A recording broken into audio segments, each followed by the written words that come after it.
Hey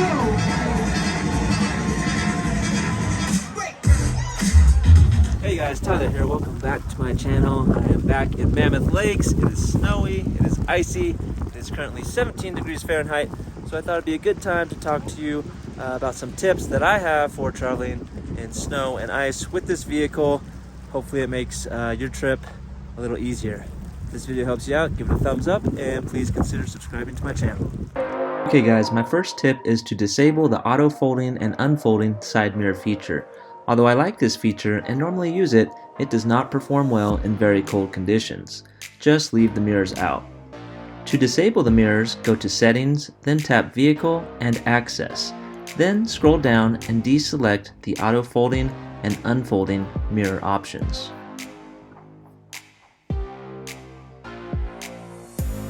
My next tip is to lift your windshield wipers up and out of the way while you're parked. This makes it easier to scrape ice and snow from the windshield. Most people already know this, but it is a bit tricky on the Rivian because the wipers are stowed beneath the hood. In order to access the wipers, go to Settings, then Service, and then select Wiper Service. The wiper blades will activate halfway, and you can then lift them from the windshield. Now it's time to talk about driving and my experience with the vehicle's snow mode. I want to enter a disclaimer here that driving in snow and icy conditions can be very dangerous. Even with a capable vehicle, there are many factors at play. The main one is your choice of tires and/or traction devices. In this case, my vehicle has the factory 22-inch wheels with the stock Pirelli tires. These are an all-season tire with the M&S rating for mud and snow.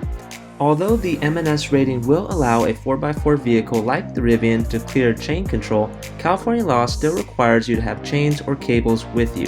I purchased a set of tire cables from Walmart just before I set off on this trip.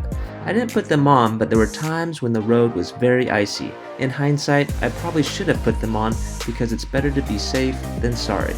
Having done additional research, I am considering returning the cables in exchange for auto socks. If you have any experience here, feel free to voice your thoughts in the comments. Lastly, if you've watched some of my other videos, you know that I use my Rivian to car camp. The R1S is the perfect car camping machine, extremely spacious and cozy. Utilizing a 50 amp outlet at Mammoth RV Park, I was able to run the heat all night and charge up. I hope you found this video helpful. Please like and subscribe.